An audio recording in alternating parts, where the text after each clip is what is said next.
Hello everybody, Happy New Year, Happy Full Moon, Happy everything, I hope. Now as there aren't very many hours in the day, I'm reduced again to a midnight ramble in my introduction to session 2 of the course. Hopefully the volume of material, reading material in session 1 hasn't put you off. And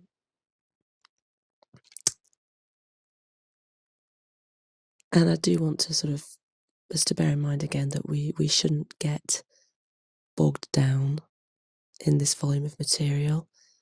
The yoke is still easy, the burden hopefully is still light.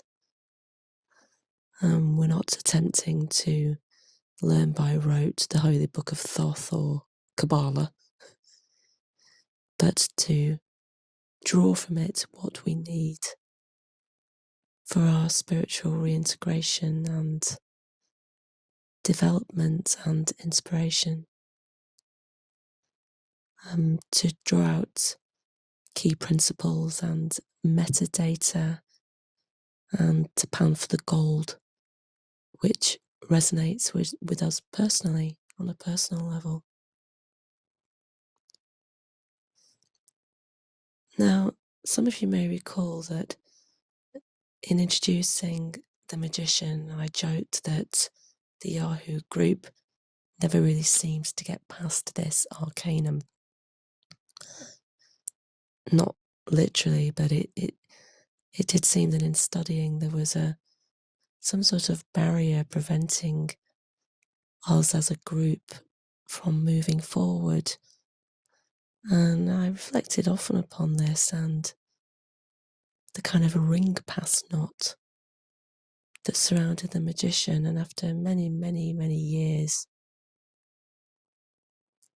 having this curiosity in the back of my mind, it fairly recently, within the past year I suppose, occurred to me that it's because whilst the magician is an active principle, the going out from the centre, a centripetal force of life. The second arcanum, the High Priestess, requires an act of consciousness, of moving from pure being to self-consciousness. And in the context of the tarot, this means that we now actually do get on the wheel.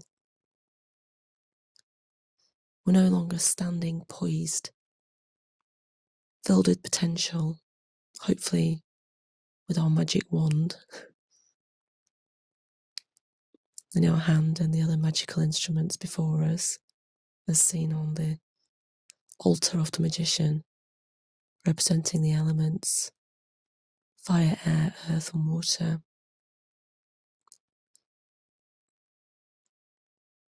We're now required to move from that state of potential and pralaya into consciousness and reflection of the active principle, and the turning of the force in a centrifugal direction back to the centre. If the centripetal force is life, the centrifugal force is love.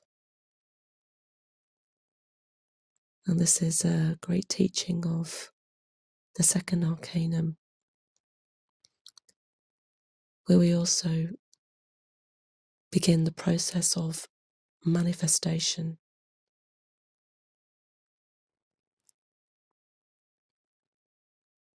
And of course we introduce the feminine principle, the mother, the lunar principle, the second person of the great alchemical wedding.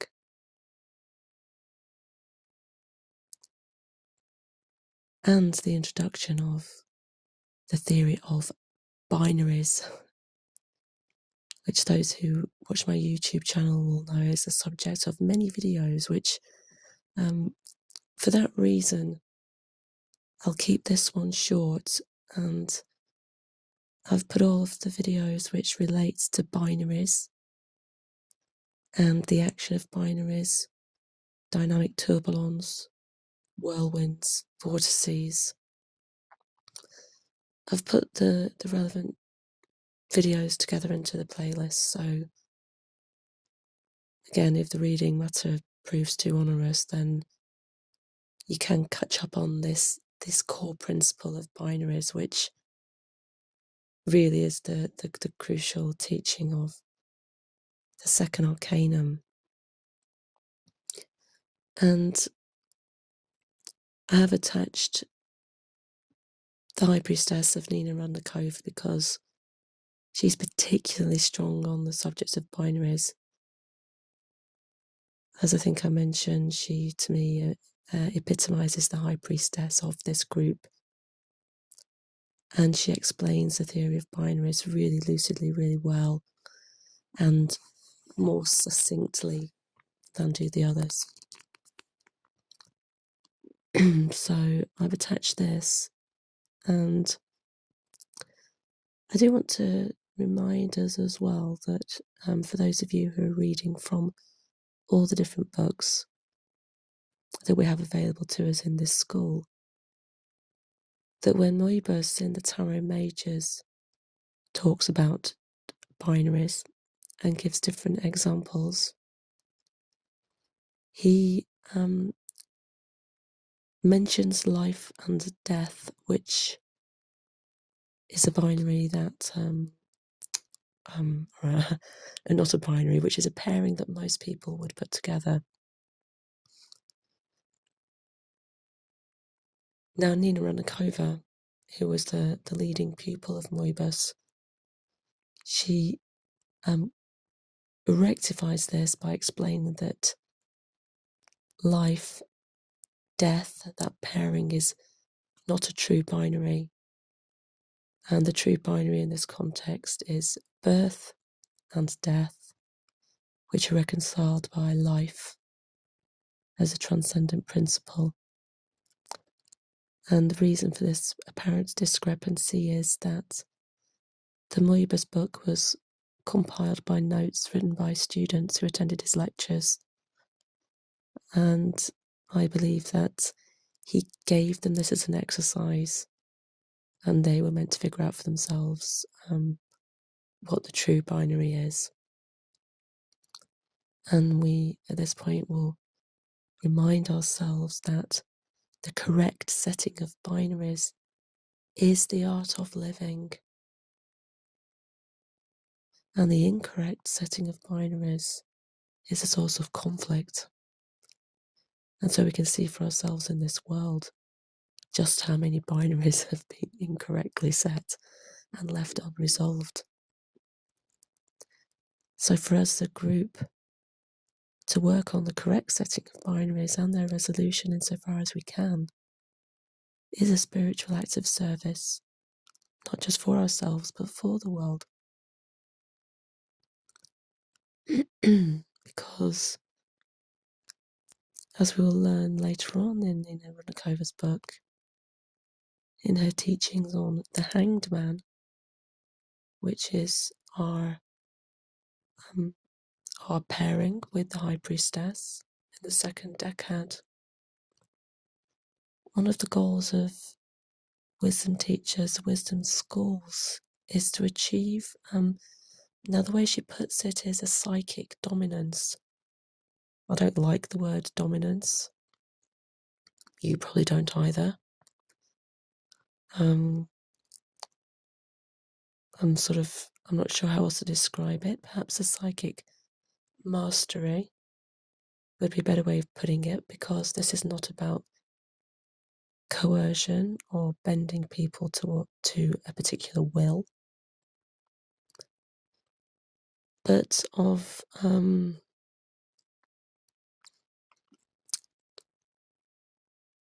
the principle of compassion, ultimately, mercy and compassion achieved through the proper form of sacrifice, which is really the theme of the Hanged Man, along with other core principles which include the zodiac, the circle of 12, and the soul of the Messiah, great profundity, the ultimate in wisdom.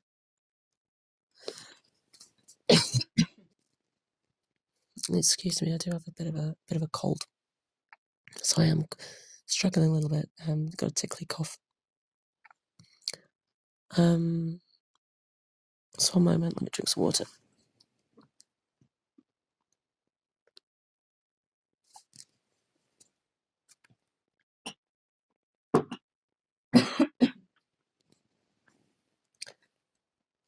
So yes, the 12th Arcanum. This will be the introduction to the idea of the soul of the Messiah in the tarot. So I won't have to tell you what a profound idea this is, and that it's a culmination of all wisdom and all love. And this is why it's paired with and the attainment of the second arcanum.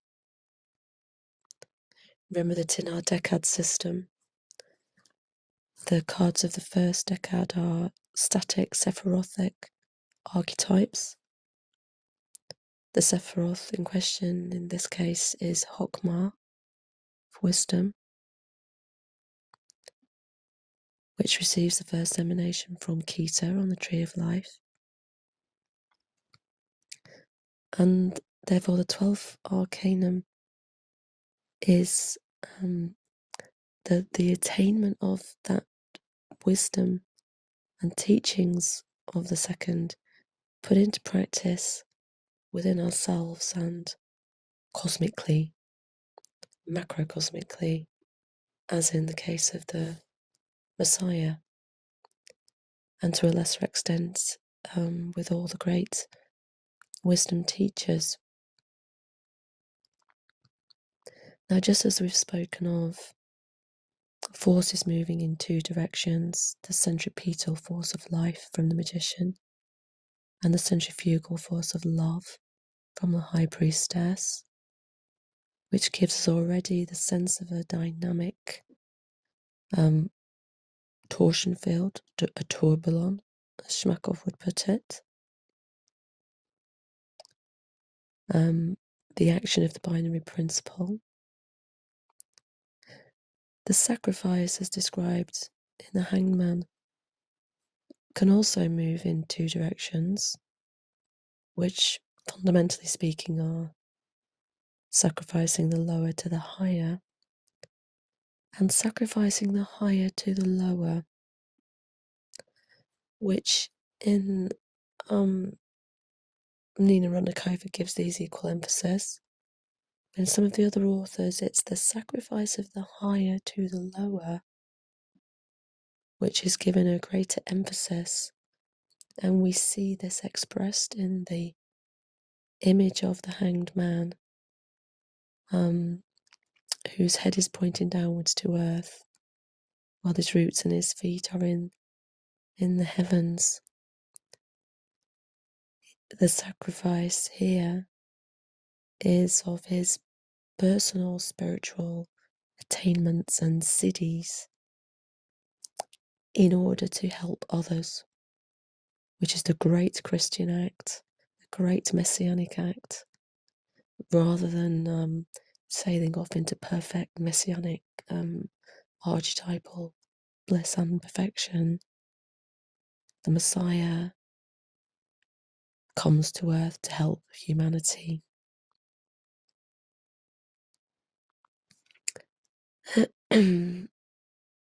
Now, regarding another aspect of the Hanged Man, the 12th Arcanum, and the zodiac. Now I have been talking about this with one of my inner Abby Thomases, because Thomas, as he does at times, had a great astral dream, which I realised after he told me about it, strongly reflected as some thoughts I'd been having about our group work last year at the start of session 1, which was to do with a circle and the position of our members upon that circle. But as I've already said, we're not to get too bogged down and overcomplicate things. I think I'll just let us get into this session before going too deeply into zodiacal principles and the magic circle. Okay. But before I forget, I did want to set us an exercise for this session. Now, some of our great teachers, they say that you can't put good and evil on a continuum, i.e., you can't make them into a binary, because they say that absolute good and absolute evil are relative, which some of you may agree with and which may indeed be true. Nonetheless, I did wonder, and I would like you to think about how you would go about resolving a good-evil binary. Just have the thought in your head. How would we resolve the good-evil binary? Is it a futile task? Are these not true binaries? Or can we just about get it into an oscillating binary position and resolve it? And if so, what would that resolution look like? Is it something that can only be expressed symbolically, or as a diagram?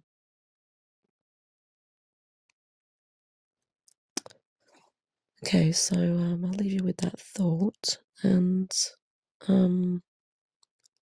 okay, so we're starting on a full moon this time. Let's think about the new moon as a kind of staging post. And as usual, if you have any thoughts or reflections, do feel free to report back. Anything is of interest, anything at all. Even if you find a rose on the street, that's great. Tell us about it. Any kind of dreams. Oh yes, did I say that we were entering the Chinese Year of the Snake? We had 2 members who were dreaming of snakes. And it did occur to me we were entering the Chinese New Year of the Snake, which apparently relates to transformation. So let's see where this takes us. And bye for now.